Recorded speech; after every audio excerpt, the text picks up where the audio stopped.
in a match that we're actually supposed to be winning, that we're actually supposed to be destroying Wolves.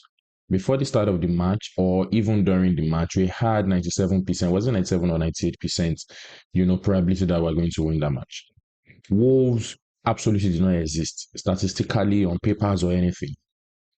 Wolves are currently sitting 20th on the league table with 2 points, 2 draws, and they have lost absolutely the rest of the matches this season. So how can we play such a match, that we understand the need, the necessity to win that match? And we have to basically play it into the dead of the game before we get a winning goal. And by the way, why do we really, really, really have to play that? In fact, it's been the worst performance this season. Forget Sunderland, forget anything. This has been the worst performance this season. I remember the last time we played Brentford or so, we scored 1 goal. I was praying for the second goal. Same thing happened yesterday, and instead of our guys to step up the game, what they did was, remove their leg on the gas. Equalizing goal from Wolves, 20th in the league table. It is disgraceful. It is absolutely disgraceful. It is uncalled for. It doesn't befit somebody or a team that really, really wants to become the EPL champion.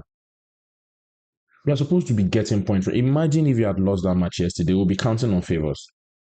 Counting on favors of Manchester City to mess up. So that at least we can have some leverage, we can have some balance. Because if peradventure we had drawn that match yesterday, we had drawn that match yesterday, what would have happened is I would have been topping Manchester City with 1 point if they win Crystal Palace today. I know it's not going to be easy match for for Manchester City, but why do we have to care about that? Why can't we just do what we have to do? At this point in time, 3 or 4 attempts, are trying to win the EPL. We should have learned all of these things. That match yesterday is the most painful match for me. Because it was as if the boys did not even try to win at all. We had possession, we had everything. They were just playing careless football. They were playing. We don't need that. We need ugly football. Get the points that we need. The 3 points is as crucial as anything. If that match has ended a draw yesterday, the league title is as good as gone. Wasted another year, then we now keep hoping on luck, let Manchester City lose, let this lose, or we'll start hoping for some level of miracle. I've never seen that level of performance, in this season. This season, we lost against Manchester City. We lost against Liverpool. We drew Manchester City. We lost against Aston Villa. The Aston Villa match, yes, they played. It's a very, very important match as well. A difficult one at that. Aston Villa won. Fine and good. But what happened yesterday? A Wolves match that was supposed to win cleanly. We were supposed to destroy them from the first half. So I don't really know what is happening. As much as I really want us to win the league title, I think the squad is losing its strength. They are losing the bond. I actually think that, maybe there are some tired legs as well. And we have the squad depth. Many of our players are returning. Some are going back into injuries. So at this point, should we still keep complaining about injuries, or should we just, because me, for example, I am beginning to count all of these things on luck. That if you want to win the EPL, you need to have a near perfect season. A near perfect season where everything just works for you. Everything, what I mean by everything is that, efficiency can be, okay, look at Manchester City, for example, now. Efficiency is 50%, luck is 70%, or maybe 80%. As now, efficiency is 100%, luck is 0%. Because there are some matches that miraculously, because that is how I would term it now. The boys put in the work, unlike yesterday's match anyways, where they played absolutely disgracefully.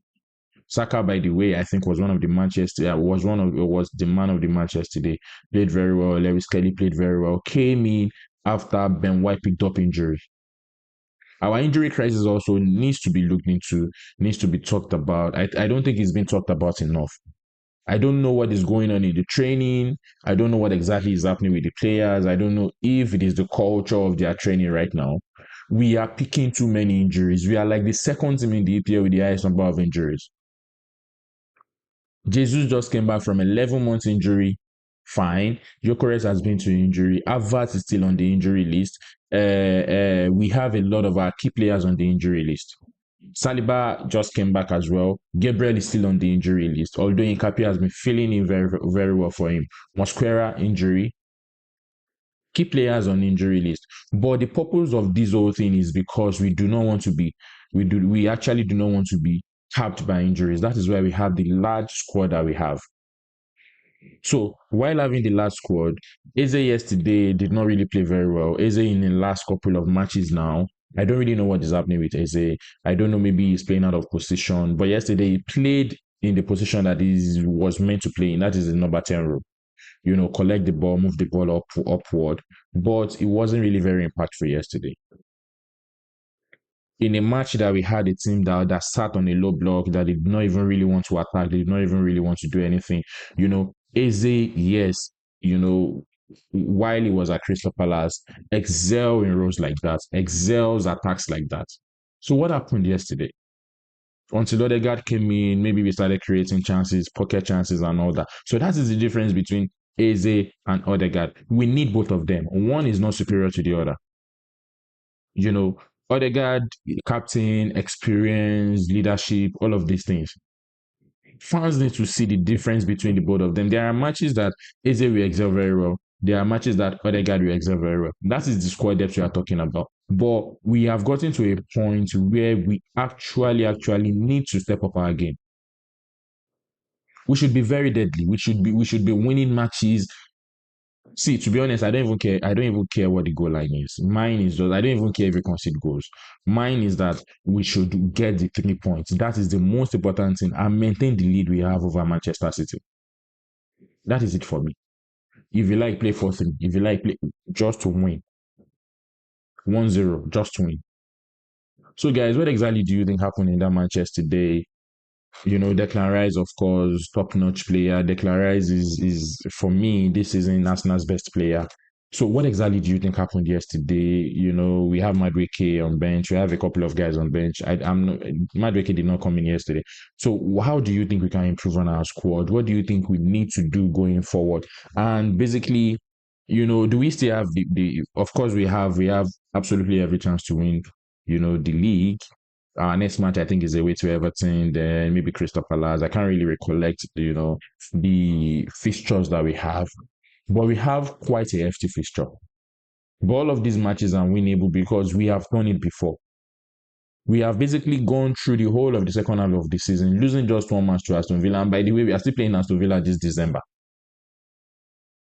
So, guys, I really, really want to hear from you. I want to hear your opinion. What you think happened in that match, and how do you think? Do you think it's a Mikel Arteta's problem?